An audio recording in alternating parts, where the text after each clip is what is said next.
ang magbubuntis at ang manganganak ay isang birhen. Okay?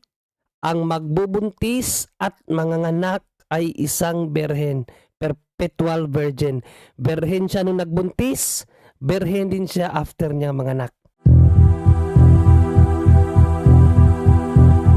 Dahil sa katotohanang ipinapangaral ng Santa Iglesia Katolika na hindi maitanggi ng mga protestante sa lungatang aral at bahayag ng mga pastor.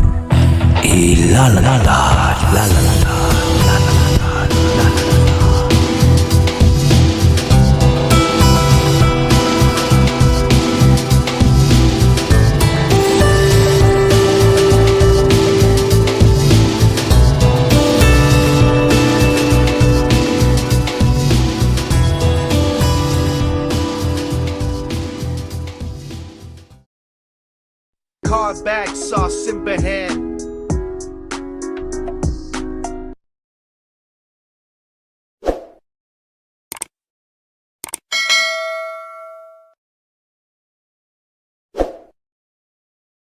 Nagtanong na dito si Gilbert Bistal yung kagabi na tanong niya, paano Brother John Ray, paano ko sagutin ibang sekta na Mama Mary is virgin?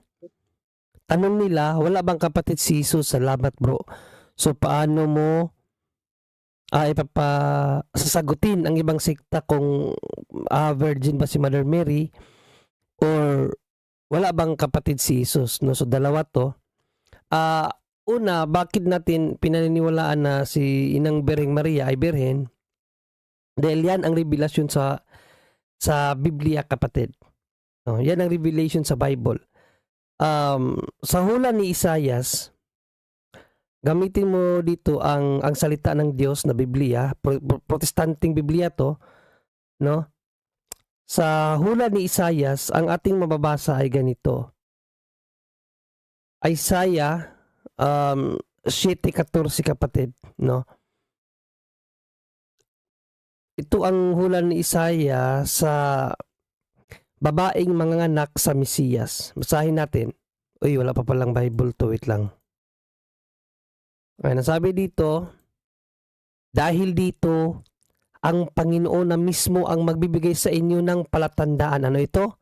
Palatandaan na bigay mismo ng Panginoon.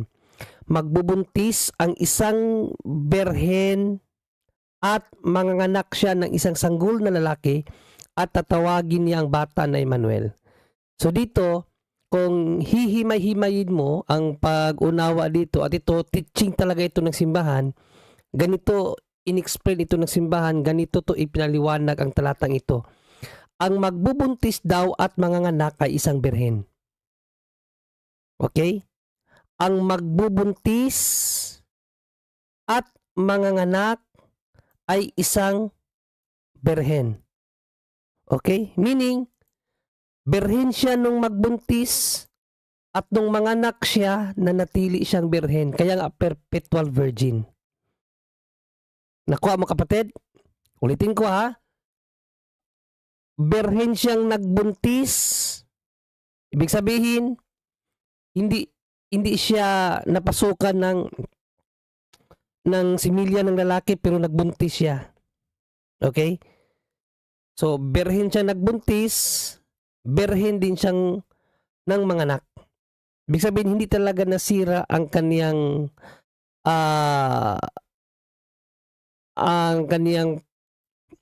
tawag dito sa puwerta. Hindi talaga nasira ang kanyang puwerta. Ayon din yan sa hula naman ni Ezekiel, no? Itong Ezekiel na hula, hindi natin to mauunawaan without the interpretation of the fathers, no? Kasi dito sa Ezekiel 44:2, no? Chapter 44 verse 2, ito ang sinabi ni Ezekiel, no? Sinabi ng Panginoon sa akin, ang pintuang ito ay kinakailangan palaging nakasara at hindi dapat buksan para walang makadaan. Dahil ako, ang Panginoong Diyos ng Israel, ay dumaan dito. Itong hula na ito, kapatid, pumapatungkol daw ito kay Inang Birheng Maria ayon sa mga church fathers natin. Na matapos dinaanan ng Panginoon ang pintuan, ang puwerta ng Inang Birheng Maria, wala nang makadaan pa na iba dahil ang Panginoon mismo ng Israel ang dumaan dyan. So preserved. After dumaan ang Diyos sa pintuang iyan, ang pintuang iyan preserved na. Wala nang nakalabas, walang nakapasok. That's why perpetual virgin si Inang Birheng Maria. So maunawaan mo lang yan kung babasahin mo ang mga church fathers commentary. Okay? Yung Ezekiel 44:2. Then si San Mateo, rinieko niya yung hula ni Propeta Isaías na ang babae na manganganak at magbubuntis at manganganak ay isang berhen. No, niriiko yan ni San Mateo sa kaniyang ebanghelyo in Matthew 1 22 to 23, no?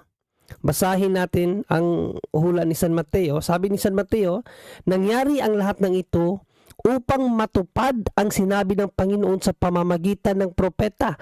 Ibig sabihin yung sinabi ni Isaías, magbubuntis ang isang berhen at manganganak ng isang lalaki. Ganon din, hindi binago ni San Mateo ang sinabi ni Propeta Isaías na ang magbubuntis at magbiberhen, ang manganganak ay isang berhen. Berhen siya nung nagbuntis, berhen siya nang nanganak, perpetual virgin. Okay, kapatid na ano pangalan mo? Kapatid na Gilbert Bistal, no? 3 talata lang yan, no? Madali mo lang yan ma-explain kasi 3 talata lang yan. Isaiah 7:14, Ezekiel 44:2, and Matthew 1:22 to 23. Na litra po litra talaga dyan, ang magbubuntis at manganganak ay isang berhen. Ganunin mo ang papapaliwanag para maunawaan ng mga nakikinig at nanonood. Kasi ganito yan in-explain ng simbahan, pinaliwanag. Ang magbubuntis at ang manganganak ay isang berhen. Okay? Ang magbubuntis at manganganak ay isang berhen. Perpetual virgin. Berhen siya nung nagbuntis, berhen din siya after niya manganak. Ganyan lang yan kadali i-explain, no? Kung paano ipaliwanag ang perpetual virginity of Mother Mary. Ngayon, ang kalawa mong tanong, wala ba siyang kapatid, no? So, depende ang sagot dyan. Anong uri ng kapatid ba ang tinatanong? Biological father? O yung kapatiran niya sa pagka-Hudiyo? Dahil ang mga Hudiyo as one nation are magkakapatid, no? They are all brothers and sister. Ang kanilang turingan. At even sa mga kamag-anakan, kapatid pa rin ang tawag. No? So, anong uri ba ng kapatid ang tinatanong? So, dapat maklarify. Kasi kung sasabihin nila na kapatid biologically, of course, ang sagot natin dyan, wala. Okay? Ang sagot natin dyan, wala. Bakit? Kung maalala mo sa krus ng ating Panginoong Jesucristo nung malapit na siyang malagutan ng hininga, no? Kinausap niya ang kanyang alagad at ang kanyang ina. No? Kinausap niya ano bang sinabi ni Panginoong Jesucristo. Basahin natin in John 19:25 to 26. No? Ano ang sinabi ni Panginoong Jesucristo sa kanyang alagad na si Juan at sa kanyang ina si Virgin Mary? Ito ang ating mababasa. Nakatayo malapit sa krus ni Jesus ang kanyang ina, si Mother Mary, ang kapatid ng kanyang inang si Maria na asawa ni Clopas at si Maria na taga Magdala. Nang makita ni Jesus ang kanyang ina na nakatayo roon katabi ng minamahal niyang tagasunod, si John the Apostles to, sinabi niya, babae, referado sa kanyang nanay na si Nang Birheng Maria, ituring mo siyang anak, yung kanyang alagad, no? At sinabi naman niya sa tagasunod niya, ituring mo siyang ina. Mula noon, tumira na ang ina ni Jesus sa tahanan ng tagasunod na ito. Ibig sabihin si John the Baptist. Matapos nang sabihin yun, yung Panginoong Jesucristo kay Inang Birheng Maria ng kanyang ina at sa kanyang alagad na ituring mo siyang anak at ituring mo siyang ina, tumira na si Inang Birheng Maria doon sa kanyang alagad. Okay? So ano ang koneksyon niyan? Ano ang koneksyon niyan? Kasi sa aral ng Biblia, lalong-lalo na sa tradisyon ng mga Hudyo, ang isang byuda, kasi si Inang Birheng Maria, byuda na siya dyan, mas una kasi namatay si Saint Joseph, yung kanyang asawa, yung foster father ni Lord Jesus, no? Unang namatay, kaya byuda na si Inang Birheng Maria. Sa aral ng Biblia, according sa tradisyon ng mga Hudyo, ang isang byuda, kung mayroon siyang mga anak, ang dapat na mag-alaga sa isang byuda ang kanyang anak. Kasi yun ang karapat-dapat at nakakalugod sa Diyos. Okay? So basahin natin ang sulat ni Timoteo. No? Unang Timoteo 5:4. Ito ang ating mababasa, kapatid. Subalit kung ang isang byuda, so si Inang Birheng Maria, byuda na siya kasi namatay na si Jose, ay may mga anak o apo, no? May mga anak o apo, sila ang unang dapat kumalinga sa kanya bilang pagtanaw na utang na loob sapagkat ito ay nakalulugod sa Diyos.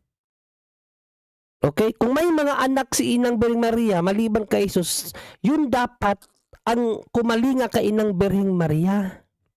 Kasi yun ang karapat-dapat at kalugod-lugod sa Diyos.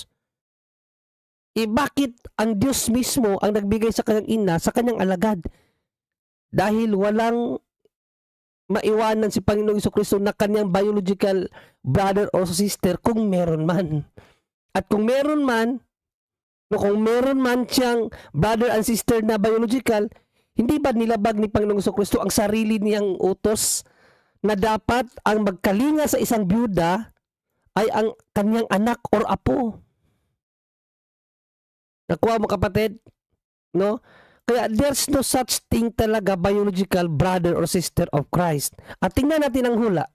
Sa hula sa mga propeta, no, in Zechariah 12:10, tingnan mo ang hula. Ano ang hula kay Panginoong Jesucristo? Siya ba ay bugtong na nag-iisa or mayroon pa siyang ibang mga kapatid maliban sa kanya, no? Zechariah, nasaan ba si Zechariah dito? Zechariah 12:10. Tingnan natin na ang hula sa kanya, ha? Ang lahi ni David at ang mga taga-Jerusalem ay gagawin kong mahabagin at mapanalangin.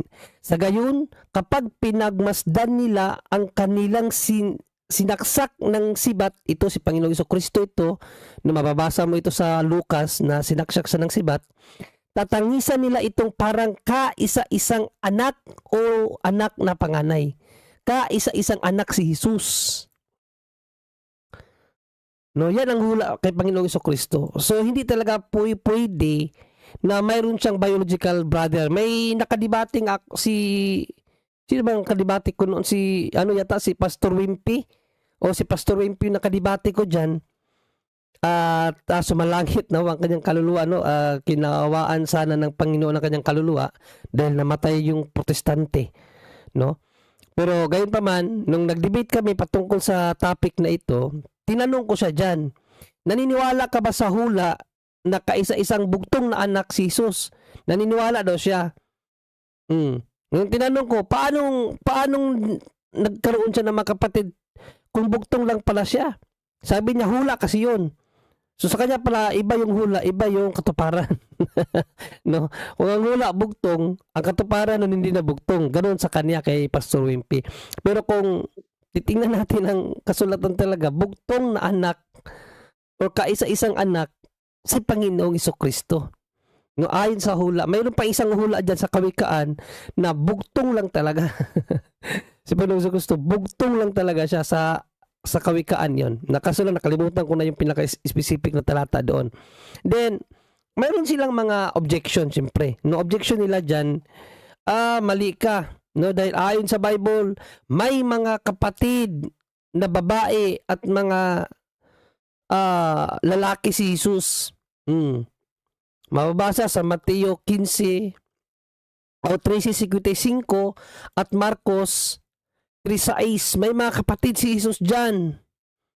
6:3 pala rather, no? Marcos 6:3. Ito yung mga objection nila. Gilbert Bistal, no? Dapat matutunan mo to para masagot mo ng tama ito. Ito ang kanilang objection. Hindi ba ito ang karpenterong anak ni Maria at kapatid ni na Santiago, Jose at Simon? Kita mo? Si Jesus pala na tinutukoy nila, may mga kapatid, sina Santiago, Jose, Judas at Simon. Taga rito rin ang kanyang mga kapatid na babae. May mga kapatid pa na babae, oh. Hindi ba kaya hindi sila naniwala sa kanya? So dito malinaw na si Jesus may mga kapatid. No, 4 na lalaki ito, Santiago, Jose, Judas at Simon. Tapos mayroon pang mga kapatid na babae. Ang daming kapatid ni Jesus. Mababasa yan letra por letra sa Bible. Marcos 6:3 at Mateo 13:55. May mga kapatid si Jesus. So, pag ganyan ang i-ano sa iyo, Brother Gilbert, no? So, kinakailangan mo talagang ma-distinguish anong uri ng kapatid bang binabanggit doon. No? Yun ba ay kapatid bilang Hudiyo, kapatid bilang kamag-anak, or kapatid biologically? No? Kasi pinakita ko na sa iyo sa hula, kaisa-isang anak lang sa hula. No, si Jesus ay kaisa-isang anak. Nung nasa krus siya, iniwan niya ang kanyang ina na byuda na sa kanyang alagad na si Juan the Apostle. Ang implication ng pag-iwan na yon, nagpapatunay yon na wala siyang kapatid. Kasi according sa batas ng mga Hudiyo or sa kalooban ng Diyos, ang isang byuda, no, ang unang kumalinga dapat ang kanyang mga anak or apo kung meron man. Dahil kalugod-lugod din sa Diyos, yun ang sinabi ni St. Paul sa unang Timoteo 5:4. Okay? So, malinaw na yung Marcos 6:3 hindi tumutukoy sa biological brothers or sister ni Jesus. Kasi nga, wala siyang kapatid ayon sa hula. No? At hindi iniwan ni Panginoong Jesucristo ang kanyang nanay sa kanyang mga biological brothers and sister kung meron man. Saan niya iniwan ang kanyang nanay? Sa kanyang alagad na si Juan the Baptist. Juan the Apostle. No, sorry. Doon niya iniwan ang kanyang nanay. Now, kung ang kanilang argumento, may nabasa kasing kapatid Ano pala sa'yo ang kapatid? Hindi kapatid. So, ibalik mo sa kanila ang burden of proof. Kaya pala, inunawa mo na meron siyang biological na mga kapatid dahil may nabasa kang kapatid. So, ibalik mo ang bula sa kanila. Anong paraan? Tanungin mo sila. Kung sa Marcos 6:3 mayroon siyang 4 na kapatid na lalaki at mga babae, ilan lahat ang kanyang kapatid talaga? No? Kasi sa Acts 1, basahin natin sa Acts 1, may tinatawag si San Lucas na mga kapatid ni Jesus na umaabot ng 120 persons. Babasahin natin ang Gawa 1.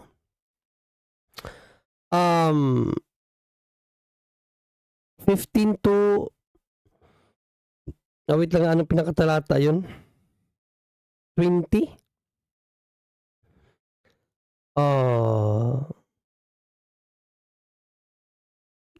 20 to 21 ba yun? Wait lang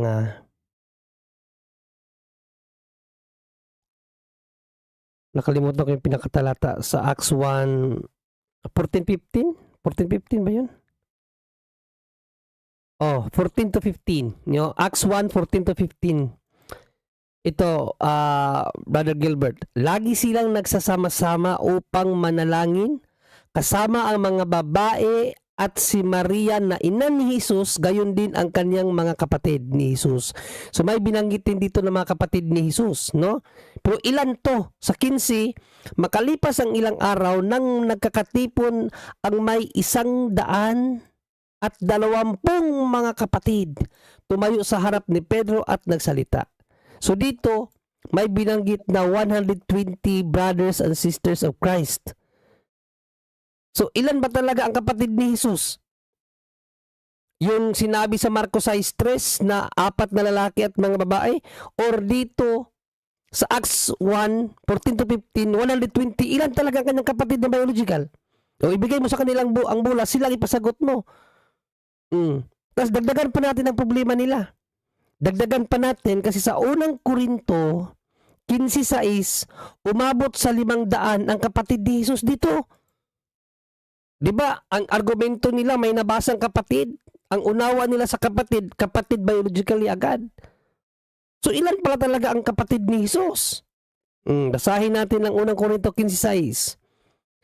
Pagkatapos nagpakita siya, sino itong nagpakita? Si Panginoong Jesucristo, sa mahigit na 500 kapatid na nagkakatipon.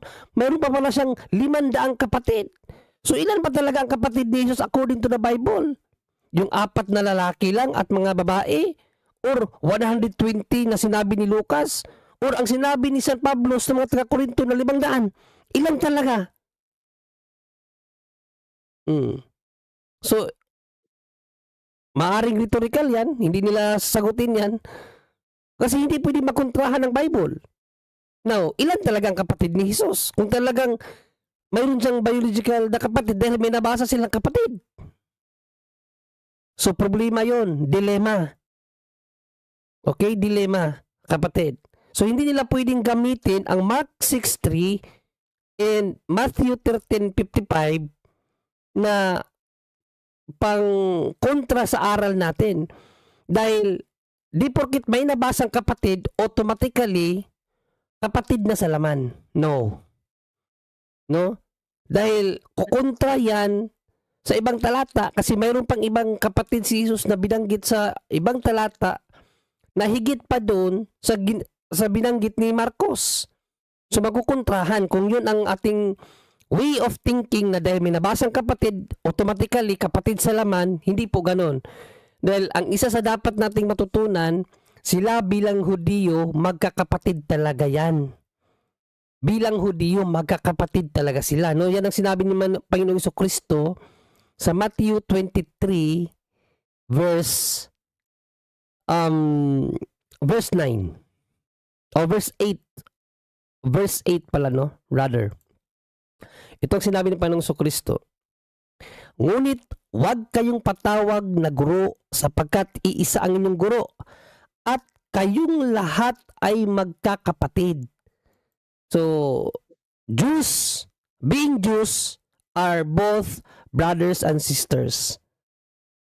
Okay? So, hindi nila pwedeng gamitin yung word na kapatid na sinabi ni Marcos na referred sa kapatid sa laman. Okay? Dahil may hirapan silang sumagot o sagutin kapatid yung mga rhetorical question mo sa kanila. Kung ilan ba talaga ang kapatid ni Jesus? 4 na lalaki at mga babae? O yung sinabi ni San Lucas sa Gawa 1:14-15 na 120? O yung sinabi ni St. Paul na 500 ang kapatid ni Jesus? Ilan ba talaga ang kapatid ni Jesus? At kung totoo mang 500 ang kapatid ni Jesus, kawawa naman si Inang Birheng Maria. Daig pa ang baboy. Ang baboy, dosi-dosina lang. Si Inang Birheng Maria, 500. Diba? 120? Kawawa naman si Inang Birheng Maria. So, hindi talaga pwede yung kanilang interpretation, kapatid. Pero, fundamentally, in biblical teaching, bakit walang kapatid si Jesus? Sa hula, siya ay nag-iisa lang. No? At doon sa krus, saan niya iniwan ang kanyang ina? Sa kanyang alagad. Tandaan mo palagi, ang aral ni Paul, based sa kanilang tradisyon, na ang isang byuda, ang kinakailangang mangalaga sa kanya, ang kaniyang anak at apo dahil yun, ang karapat-dapat ayon sa Diyos. Bakit iniwan niya sa kanyang alagad kung mayroong kapatid si Jesus? Okay, Gilbert Vistal? No? So yun lang ang ating sagot sa iyong katanungan, bro. At naway nakuha mo yung explanation ko. Well, recorded naman to. Pag hindi mo siya nakuha agad, balik-balikan mo lang to pakinggan hanggang maging nature mo yung the way siya i-explain. Kasi ganyan naging ano na sa akin, maging part na siya ng pananalita ko, part na siya ng pag-iisip ko, kaya madali ko na lang siyang nare-relay sa inyo. No? Ulitin mo lang to pakinig hanggat makuha mo. Para pag ikaw nang mag-explain, madali na lang din sa'yo i-explain, kapatid. So, yun lang at maraming salamat. Back to you, Brother Jando.